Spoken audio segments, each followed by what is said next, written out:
आज की जो कथा है बहुत ही पावन, बहुत ही पवित्र भगवान शिव की कथा है। यदि आप उस भोले बाबा के, उस भगवान शंकर के भक्त होंगे तो आप इस कहानी को जरूर ही सुनेंगे, क्योंकि यदि आप इस कहानी को सुनते हैं तो जरूर आपके कुछ न कुछ पाप कट जाते हैं। इसी वजह से इस कहानी को पूरा जरूर सुनिएगा और कमेंट बॉक्स में ओम नमः शिवाय जरूर लिखिएगा। एक बार की बात है कि एक राजा के दो पुत्र और दो पुत्री थे। दोनों पुत्रियों का नाम, एक बहन का नाम अमावस्या था और दूसरी की पूर्णिमा सी। दोनों बहनों में आपस में पड़ता नहीं था। अमावस्या बड़ी थी और पूर्णिमा छोटी थी। भाई भी ठीक ठाक से घर का गुजारा सब कुछ चल रहा था, लेकिन अमावस्या बड़ी बहन थी, लेकिन वह घर का काम काज कुछ नहीं करती थी। वह अपने आप को ऐसो आराम में जीवन व्यतीत करते थे। वह अपने आप को घमंड में चूर रहते थे कि मैं एक राजा की बेटी हूं और मैं ऐसे काम नहीं कर सकती हूं। लेकिन जो वहीं पर पूर्णिमासी थी, उसके अंदर थोड़ा सा भी घमंड नाम का चीज नहीं था। वह भोले बाबा की परम भक्त थी। जब भी उसे मौका मिलता तो भगवान शंकर की आराधना करने लगती थी। पास में ही एक भगवान शंकर का छोटा सा मंदिर था। वहां पर हमेशा सुबह के समय में जाकर के पूजा अर्चना जरूर किया करती थी। उसके अंदर थोड़ा सा भी घमंड नाम का चीज कुछ नहीं था कि मैं राजा की बेटी हूं। वह घर का सारा काम काज किया करती थी, यहां तक कि अपने घर में नौकरों को भी अधिकतर समय छुटकारा दे दिया करती थी, ताकि यदि आपसे काम ना हो सके तो मैं कर देती हूं। कभी कभी तो उसे जरूरत पड़ता तो गाय का गोबर भी उसे उठाना भी पड़ता था, लेकिन कभी भी अपने आप को ऐसा नहीं महसूस करती थी कि मैं एक राजा की बेटी हूं। दोनों भाइयों की शादी हो गई, घर में भाभियां आ गई। जब घर में जैसे ही भाभी आई तो जो बड़ी बहन अमावस्या थी वह तो उन भाभियों पर हुकूमत चलाती थी, लेकिन वहीं पर छोटी बहन जो पूर्णिमासी थी ना, वह अपने भाभियों के काम में सहयोग हाथ बटाते थे। जब भी किचन में खाना बनाने का समय होता तो भाभी क्या कर दूं, भाभी बोलिए ना, भाभियों के साथ खूब मिलजुल करके रहती थी। और भाभी और पूर्णिमासी जो थी उसकी ननद, उनके बीच में खूब पटरी काटा था। लेकिन वहीं पर अमावस्या को दोनों भाभियां देखना तक नहीं चाहते थे, क्योंकि वह तो हुकूमत चलाना चाहती थी। और जो भी ननद इस समाज में हुकूमत चलाती अपने भाभी पर, कभी भी भाभी से उससे पटरी नहीं खा सकता है, कभी नहीं। वहीं पर पूर्णिमासी के अंदर ऐसा कोई भी विचार नहीं था। हमेशा भाभी से मिलजुल करके काम में हाथ बटाती और उनके साथ बैठती उठती, सब कुछ काम करती और घर का सारा काम काज में हाथ देती। कपड़ा धोना, बर्तन धोना, सब कुछ में हाथ बटा देती थी। लेकिन वहीं पर अमावस्या के अंदर ऐसी कोई भावना नहीं थी। समय गुजरता गया, सब कुछ ठीक ठाक था। वहीं पर राजा ने कहा कि देखो, मेरी दोनों की दोनों बेटियां अब शादी के योग्य हो गई हैं, और क्यों ना बड़ी बहन, जो बड़ी बेटी अमावस्या है, उसकी शादी कर दी जाए। जो बड़ी बेटी अमावस्या थी उसका शादी एक दूर नगर के एक राजा के यहां देखा गया। वो राजा बहुत ही धनवान था। उस राजा के यहां अमावस्या की शादी तय कर दी गई, धूमधाम से शादी हो जाती है। अमावस्या अपने घर चली जाती है। अब तो कुछ समय बीत गए, घर पर बस पूर्णिमासी बची थी।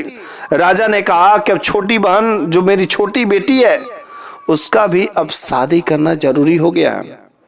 उन बहुओं ने कहा कि बाबूजी, यदि आप बुरा न माने तो हम एक सलाह दें कि जो मेरी ननद है ना पूर्णिमासी, यदि आप किसी इसको उच्च खानदान में यदि आप इसका शादी करेंगे तो वहां पर ये ऐसो आराम करेगी, और वहां पर हो सके भगवान का कीर्तन भजन करने, और पैसों के घमंड में लोग इसको कुछ इज्जत सम्मान न दें। इस वजह से मैं नहीं चाहती हूं कि मेरी जो छोटी ननद है पूर्णिमा से इसका आप किसी राजघराने में शादी करें। मैं नहीं चाहती, मैं चाहता हूं कि किसी ऐसे छोटे से ही परिवार में आप शादी करिए, लेकिन जो इसको अच्छे से जाने, जहां पर इसका मान सम्मान हो, ये अपने भगवान का और सबका सेवा पानी अच्छे से कर सके। मेहनत भले ही करना पड़े, क्योंकि वो तो मेहनत कर सकती है, लेकिन इसके मान सम्मान को हानि न पहुंचे। पिताजी, आप ऐसे घर में शादी करिएगा। अब ऐसा घर खोजने के लिए राजा ने काफी प्रयास किया और पास के ही गांव में कुछ दूरी पर एक अच्छा खासा लड़का मिल गया, लेकिन वह उतना उसके पास धन धान नहीं थे। राजा ने आया और अपने बेटी पूर्णिमासी से बातचीत की, क्या तुम उस घर में रह सकती हो? तो पूर्णिमासी ने कहा, क्यों नहीं पिताजी, जहां पर मेरा मान सम्मान होगा मैं फ्री रहूंगी, कुछ भी करने के लिए मेरा पति मेरे को जानेगा, उससे बढ़कर क्या चीज है। धन धान तो हाथ की मैल है पिताजी, कभी भी आ सकती है जा सकती है। यदि मेरे भाग में लिखा रहेगा, मैं अपने कर्म पर विश्वास करती हूँ, तो धन धान तो कभी भी आ सकते हैं। राजा ने ऐसा बात सुनकर के अपने बेटी के खुश हो जाते और उसको छाती से लगा लेते हैं। कहते, धन्य हुआ मैं कि मैंने तेरे जैसे बेटी पाया। और राजा ने पूर्णिमासी की शादी उस के यहाँ कर देते हैं। सब कुछ ठीक ठाक चलता रहता है। अब जो पूर्णिमासी का जो गांव था और जो अमावस्या, दोनों का गांव के बीच में कुछ दूरी का फासला था। सब कुछ ठीक ठाक चल रहा था। वहीं पर अमावस्या काफी अमीर घराने में, राजघराने में गई थी, लेकिन पूर्णिमासी वहीं पर एक गरीब घर में गई थी।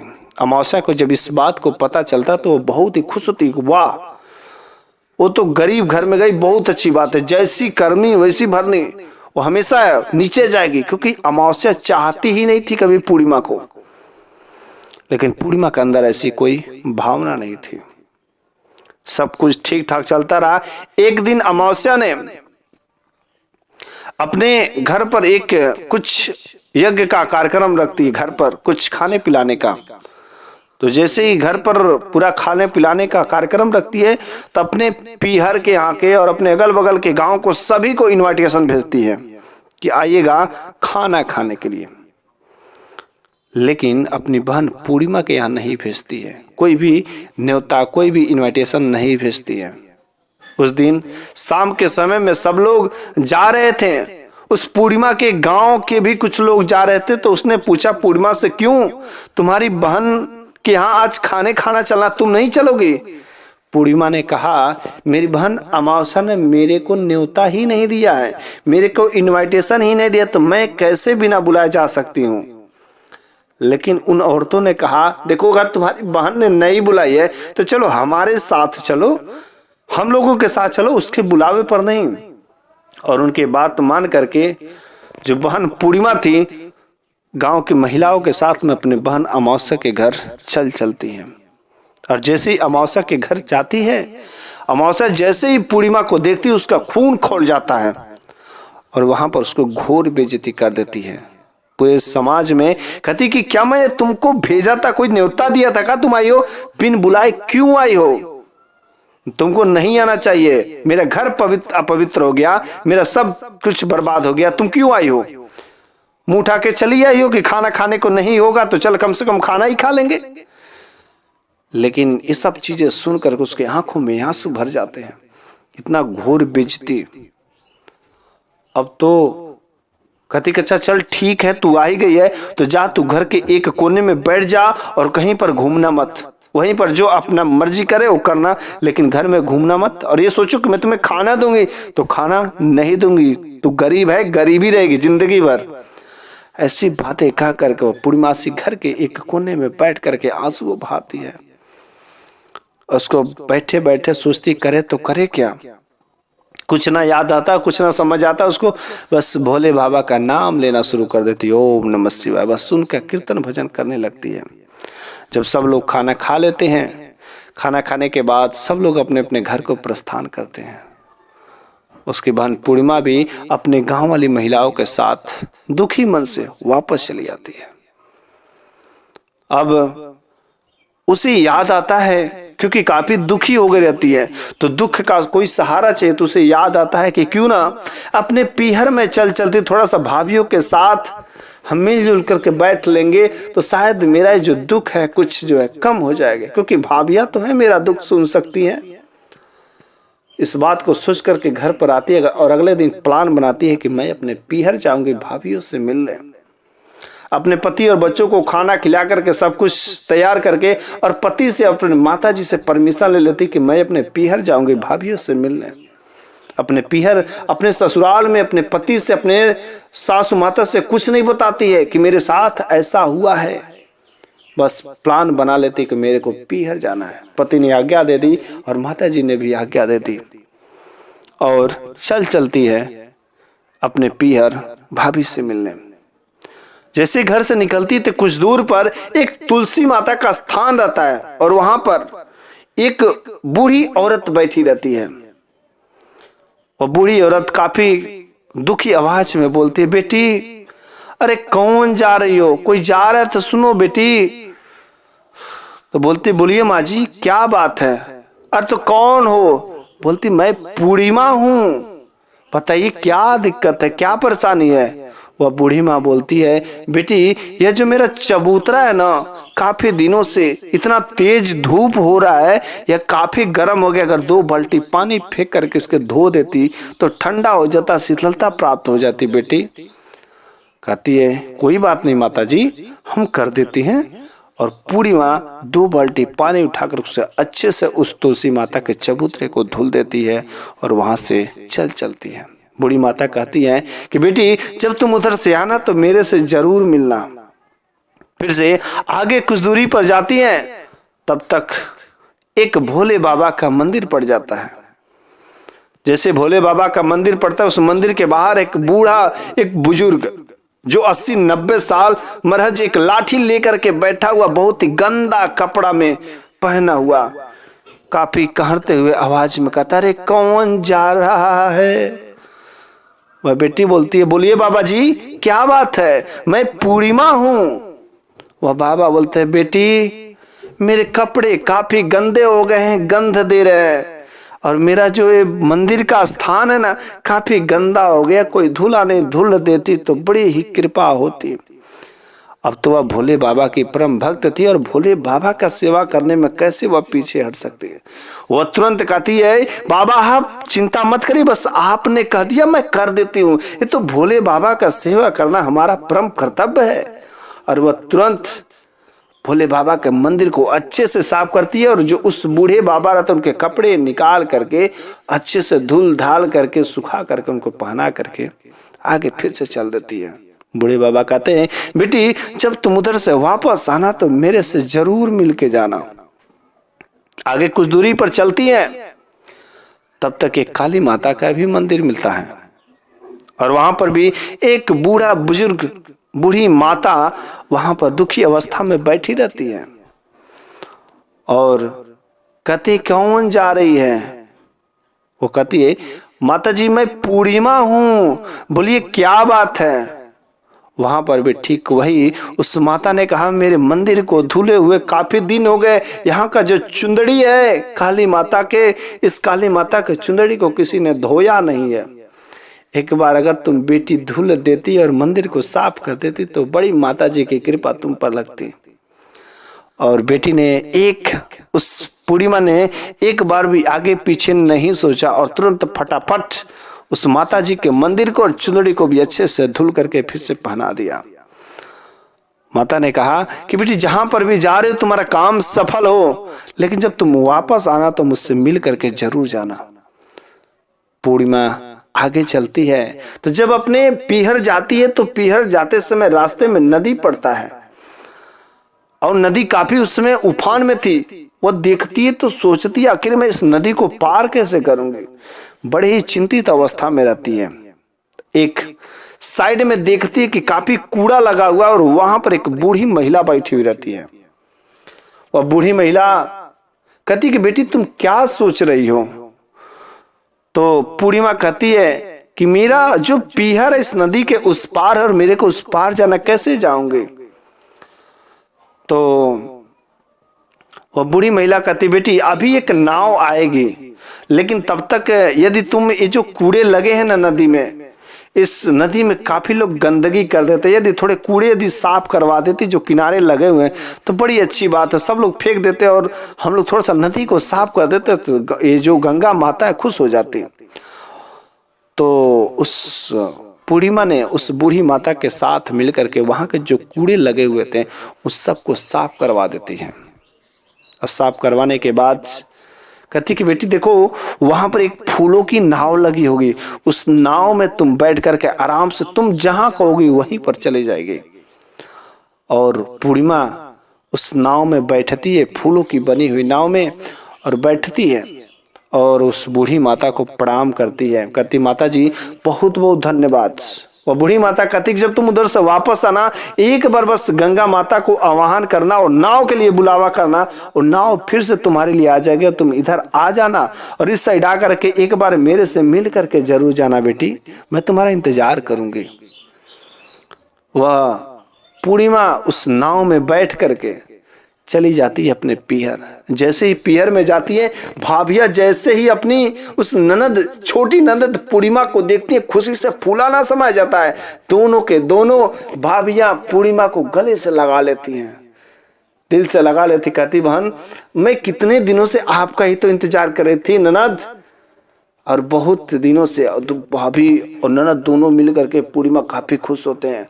और जैसे ही ये बहन पूर्णिमा रहती है ननद बिल्कुल ही अपने का किसी भी चीज की चिंता फिक्र नहीं करती, जो कुछ भी बच्चों का खिलाना पिलाना सब शुरू हो जाती है, कपड़ा धोना बर्तन धोना सब कुछ काम में शुरू कर देती है। शाम के समय होता है खाना वाना सब बनाती है। कहती भाभी जी आप रोज रोज बनाती है, थक गई होंगी, आज मैं आई हूँ और मेरे को सेवा करने का मौका दे दीजिए भाभी जी। ऐसा होना चाहिए ननद का प्यार। यदि ननद भाभी को अगर सुख देती है तो कैसे यार भाभी दुश्मन बन सकती, नहीं बन सकती ना। लेकिन जो भी लड़कियां अपने भाभीओं पर हुकूमत करना चाहेंगे जीवन में कभी भी उसे भाभीओं से प्यार नहीं मिल सकता है। और वो ननद पूर्णिमा ऐसा कहती कि भाभी रोज रोज आप काम करके थक जाती होंगी, आज हमें मौका मिला है आप लोगों को सेवा करने का, आज मुझे को खाना बना के खिला लेने दीजिए। और पूर्णिमा बहुत सुंदर सा स्वादिष्ट भोजन बनाती है और शाम के समय में अपने भाई और भाभियों को खाना खिलाती है। अगले दिन कहती है कि भाभी आज मैं आप लोगों से मिलने आई थी, मेरा दुख सब खत्म हो गए, अब मैं जाना चाहती हूँ अपने घर पर, क्योंकि मेरे बच्चे और मेरे पति मेरे माता जी काफी इंतजार कर रहे होंगे, इस वजह से मेरे को घर जाना पड़ेगा। भाभी कहती हैं कि अगर एक आध दो दिन और रुक जाती तो कितनी अच्छी बात होती। लेकिन पूर्णिमा कहती है कि नहीं भाभी जी मैं नहीं रुक सकती, मेरे घर पर काफी जिम्मेदारियां, पति जी मेरे इंतजार कर रहे होंगे, मेरे बच्चे इंतजार कर रहे होंगे कि माँ अब तक आई नहीं रुक सकती, भाभी जी माफ करिएगा। लेकिन मेरे से जितना हो सका मैंने उतना किया। भाभियों ने कहा ठीक है कोई बात नहीं, आप अपने घर को जाइए। और भाभियों ने काफी एक सुंदर सा साड़ी दे करके लाल साड़ी में पहना करके अपनी ननद को विदा करती हैं और उसके साथ में एक गट्ठर भी। कहती हैं मेरे पास कुछ तो है नहीं, और दोनों भाभियों ने एक गट्ठर में कुछ सामान बांध करके पूर्णिमा को दे देती हैं। कहती कि इसे ले जा करके अपने घर पर ही खोलिएगा, रास्ते में मत खोलिएगा। और पूर्णिमा बहन उसको ले करके चलती है अपने ससुराल। जैसे ही जाती तो उसे नदी पार करना पड़ता है, और नदी पर जाते ही जैसे एक बार गंगा माता का आवाहन करके उस नाव का बुलाहट करती, फिर से फूलों से सजी हुई नाव आ जाती है। उस नाव में बैठकर उस पार चली जाती हैं। उस किनारे पर वहां पर बूढ़ी माता वैसी ही बैठी रहती है। तो तब बूढ़ी माता कह देती बेटी तुम आ गई, अरे मैं तुम्हारे कितना देर से राह देख रही थी कि तुम आ गई, क्या तुम मुझसे मिल करके नहीं जाओगे। जैसे पूर्णिमा देखती उस बूढ़ी माँ को प्रणाम करती, कहती बोलिए माता जी कोई काम है क्या, कोई सेवा करना है क्या। बूढ़ी माता कहती है नहीं बेटी मेरे को कोई सेवा नहीं करवानी अब, लेकिन मैंने तुम्हारे लिए कुछ मेरे पास एक बेकार का गट्ठर पड़ा हुआ था, मैं सोच रहा हूँ कि गट्ठर तुम ले लो, शायद तुम्हारे कुछ काम आ जाए।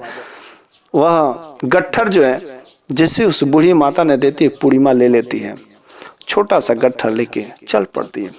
आगे जैसे ही जाती हैं तो काली माता का मंदिर वहां पर जैसे ही प्रणाम करती है तब तक बगल से बूढ़ी माता आते, कहती बेटी तुम आ गई, अरे मैं तुम्हारा इंतजार कर रहे थे। मेरे पास एक कार्नर में देखो ना, वहां पर कुछ गट्ठर पड़े हुए हैं और वो मेरे किसी काम का नहीं है, शायद तुम ले लेती तो तेरे कुछ काम में आ जाते हैं।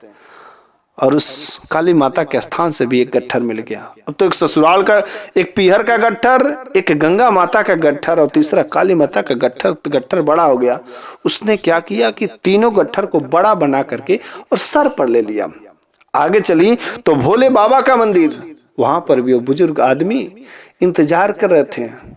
और जैसे वहां पर नतमस्तक करती है, उस मंदिर पर पहुंच करके वो बुजुर्ग आदमी वहां पर आते हैं, कहते बेटी तुम आ गई, मैं तुम्हारा इंतजार कर रहा था, राह देख रहा था कि तुमने मेरे लिए जो इतना अच्छा काम किया है। और वहां पर भोले बाबा ने भी एक गट्ठर दिया उस बूढ़े आदमी ने। और आगे चली तो तुलसी माता के स्थान से भी उस पूर्णिमा को एक गट्ठर मिला। पूरे के पूरे 5 गट्ठर लेकर के वह अपने घर पर जाती है। जैसे ही अपने घर पर जाती है, अपने बच्चों के सामने, अपने पति के सामने, अपने सासू माता के सामने कहती है कि आइए हमें कुछ लाई हूं और आज इस गट्ठर को खोला जाएगा, देखते हैं किसमें से क्या चीजें निकलती हैं। सबसे पहले ससुराल का जब गट्ठर खोलती है तो उसमें से काफी नए नए कपड़े रहते हैं, बच्चों के लिए, पति के लिए, सासू माता के लिए नए नए कपड़े रहते हैं। कुछ उसमें ज्वेलरी भी रहते हैं, कुछ सोने के आभूषण भी रहते हैं। जैसे देखती तो भाभी पर बहुत ही खुश हो जाती और कहती भाभी आपने मेरे को इतना कुछ दे दिया, मैं तो समझती ही नहीं थी कि आप मेरे को इतना दे सकती हैं। भाभी आपका कोटि कोटि धन्यवाद। जैसे ही दूसरा गट्ठर खोलती हैं जो उसे गंगा नदी के किनारे मिली थी, उस नदी को जैसे ही खोलती हैं उसमें तो केवल यार सोने से बने आभूषण ही मिलते हैं। वो तो देख करके अचंभित हो जाती है, इतने सारे आभूषण मैं करूं, मेरे को इतना मिल गया। वो खुशी से उनके घर वालों का फूला ना समाया जाए। उसके बाद काली माता के स्थान से जो मिला था उसमें ढेर सारे सोने के सिक्के और नहीं तो और उसमें माता काली का फोटो और माता काली का आशीर्वाद ढेर सारे उसमें लगे हुए थे। उसके बाद से भोले बाबा का भी गट्ठर खोलती है तो ढेर सारे आशीर्वाद, ढेर सारे सोने चांदी, हर प्रकार का सुख शांति उसके घर में ऐसे हो जाती है। और ऐसे तुलसी माता के तरफ से भी ढेर सारे, अब तो उसके घर में किसी प्रकार की कोई धन धान की कमी ही नहीं। कुछ दिनों में ही खूब एक सुंदर आलीशान महल बन जाता है, क्योंकि भोले बाबा का, माता काली का, गंगा माता का, सभी देवताओं का आशीर्वाद जो उसके ऊपर लग गया था। उसके घर में अब किसी प्रकार की कोई कमी नहीं थी। दिन दूनी रात चौगुनी वृद्धि होने लगी और खूब धन धान हो गया। उसके बाद से सोचा यदि उन लोगों की कृपा से आज मेरे को ये सब मिला है तो क्यों ना एक खूब बड़ा भंडारा किया जाए और साधु सन्यासी जितने भी लोग होते हैं सबको एक बार मुफ्त में भोजन कराया जाए। घर पर एक भोले बाबा के नाम से कीर्तन कराती है और कीर्तन कराने के बाद अगले दिन भोजन के लिए सभी गांव वाले को, अगल बगल को, सबको न्योता दे देती है और अपनी बहन अमावस्या को भी न्योता दे देती है। उसकी बहन अमावस्या तो ये देखने आती है आखिर इसके पास आया तो आया कहां से। और जैसे ही अमावस्या पूर्णिमा के घर पर आती है, इतना आलीशान घर, सब कुछ देख करके वह अचंभित रह जाती है और तुरंत पूर्णिमा के पास जाकर के कहती है अच्छा तू बता ये सब कहीं चोरी हुई की है क्या, कोई तुम्हारा पति कोई चोरी किया था, कितना बड़ा ये सब घर बनवा ली। पूर्णिमा ने सारी कथा कह सुनाई कि मैंने कोई चोरी नहीं की, ऐसी ऐसी मेरे साथ घटनाएं घटी हैं। भोले बाबा ने, काली माता ने, सब लोगों ने कुछ न कुछ दिया है और यहाँ तक कि कुछ पीहर से भी मेरे को मिला है। और जैसे उसको ये बात पता चलती कि पीहर से भाभीियों ने दिया है, उसके अंदर खलबली मच जाती कि मैं भी जाती हूँ पीहर और पीहर से लेकर के आऊंगे। अमावस्या को जलन होने लगता है और अगले दिन प्लान बनाती है और अपने घर पर जाकर के गुस्सा में कहती कि आज मेरे को पीहर जाना है और भाभीियों से लेकर के आना है। तो अब देखो वह अगले दिन बच्चों को खिला पिला कर ठीक अमावस्या वैसे ही निकल पड़ती है। रास्ते में जैसे कुछ दूर जाती है तो माता तुलसी जो एक बूढ़ी का वेश बना करके कहती है कि कौन जा रही है, ठीक वही हाल कहती है चबूतरा धोने के लिए। लेकिन अमावस्या कहती है क्या मैं तुमको नौकरानी दिख रहा हूँ, इतना बढ़िया से सज धज के जाऊं चबूतरा में किसी का कुछ भी काम करते चलूं। वह चबूतरा नहीं धोती। आगे काली माता का स्थान पड़ता है, वह भी कहती है मंदिर धोने के लिए, चुंदड़ी बदलने के लिए, लेकिन वह भी वहीं पर। क्या मैं तुमको गांव की घूमने वाली नौकरानी देखती हूँ एरू गैरू कि मैं किसी का कुछ भी करते चलूं? मेरे को तुमसे तो बात करने का मन ही नहीं करता, तुम्हारे शरीर से महक आ रहे हैं। ऐसा घोर बेइज्जती कर करके आगे चलते तो भोले बाबा के भी दरबार में एक बूढ़ा बुजुर्ग वैसे ही ठीक बोलते हैं मंदिर के काम करने के लिए। उस भोले बाबा के कपड़ों से महक आ रही थी उस बूढ़े के। जैसे वे कहते कहते अरे तेरे कपड़े कितने गंदे हैं, महक आ रहे, मैं तेरे पास तो मैं बैठना तक ना चाहती, बात ना करना चाहती। ऐसा ही घोर बेइज्जती कह करके आखिरकार वो मंदिर, वह अमावस्या उस गंगा नदी के किनारे चल जाती है और वहां पर एक बूढ़ी माता वहां पर बैठी रहती है और ठीक वही काम कहती है कूड़ा साफ करने के लिए। और जैसे ही कूड़ा साफ करने के लिए कहती है तो बिल्कुल ही बहुत उनका भी घोर बेइज्जती करती है और कहती है अच्छा तू बूढ़ी ये बता कि यहाँ पर कोई नाव नहीं आती क्या? कहती आती है, वहां पर देखे फूलों की नाव लगी होगी, जाओ उसमें बैठ जाना और चल जाना जहां तू जाना चाहती है। जैसे ही अमावस्या उस फूलों वाली नाव में बैठती है तुरंत वह फूलों वाली नाव कांटों में बदल जाती है। अब उसके पैरों में चुभ जाते, लेकिन मजबूरी थी ये, उसे पीहर तो जाना ही पड़ेगा। अब वह उस नाव में बैठ करके पैरों में जख्मी हो जाते हैं और उस पार जाती है। उस पार जाती है, जैसे अपने घर पर पीहर में पहुंचती है तो भाभीियों ने जैसे देखा ले अमावस्या आ गई जो हम लोगों पे धाक जगमाती है, हुक्म चलाती है। जैसे देखा तो उन लोगों भाई कंफ्यूज हो गया, अरे पापी कैसे आ गए? कहे कि ये अच्छा ठीक है। गई अमावस्या घर पर तो भाभीियों ने इनकी खातिरदारी की, पानी उन्हें पीने का सब कुछ दिया। शाम के समय में भाभीियों ने खुद खाना बनाया और सब कुछ खिलाया। यहाँ तक कि जो अमावस्या गए थे कुछ ना काम किया, क्योंकि इसको पहले से ही आदत थी कुछ ना करने की, कुछ नहीं किया। और अगले दिन जब सुबह हुआ तो कही कि भाभी अब मैं जा रही हूँ। भाभी ने कहा ठीक है आप जा रही हैं तो जाइए, इसमें कोई मेरे को क्या बात है।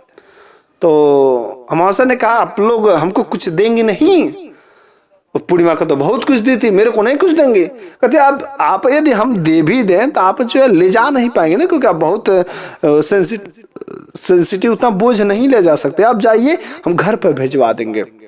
उसने कहा ठीक है कोई बात नहीं है। अमावस्या अपने पीहर से चलती है और उस नदी को पार करके उस बूढ़ी माता के पास। कहती क्यों बूढ़ी माता आप मेरे को नहीं कुछ देंगे? बूढ़ी माता भी वही कहती है कि तुम उसका बोझ नहीं सहन कर पाओगी, तुम चलो मैं घर पर ही तुम्हारे भिजवा दूंगी। आगे काली माता का स्थान पड़ता, वहां पर भी उस बूढ़ी माता से कहती है कि क्यों आप मुझे कुछ नहीं देंगे?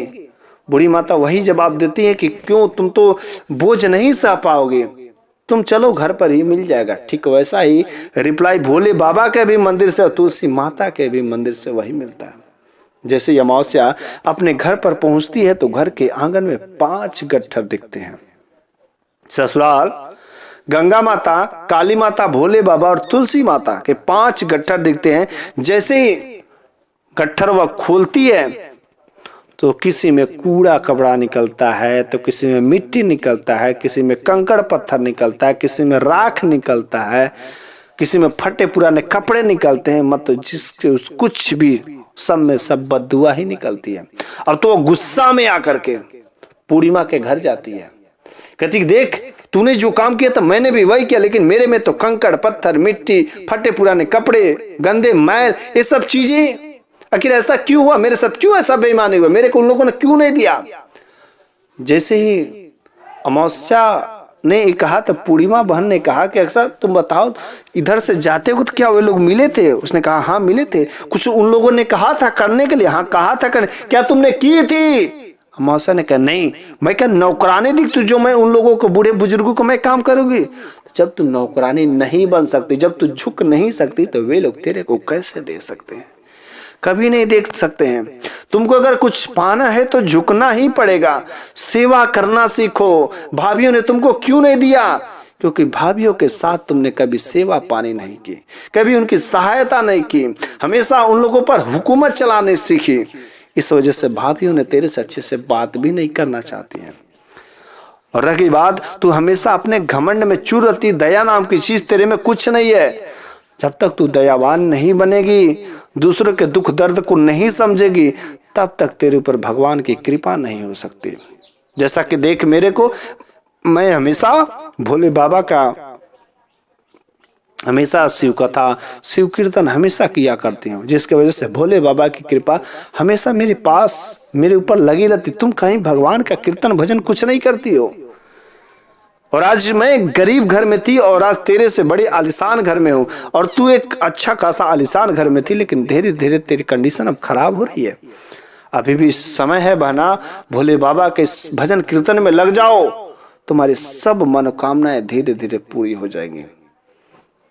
यह कथा, ये जो शिव की पावन कथा है, जो भी भक्त इसको सुना है पूरा, कमेंट बॉक्स में ओम नमः शिवाय जरूर लिखिएगा। और जिसे भी अच्छा लगा तो अपने सभी दोस्तों के पास, सभी बुजुर्गों के जो भी लोग हैं उनके मोबाइल पर जरूर शेयर कर दीजिएगा, ताकि वे भी लोग भी इस भगवान शिव के पावन कथा को श्रवण करके अपने कान को, अपने जीवन को धन्य बनाएं।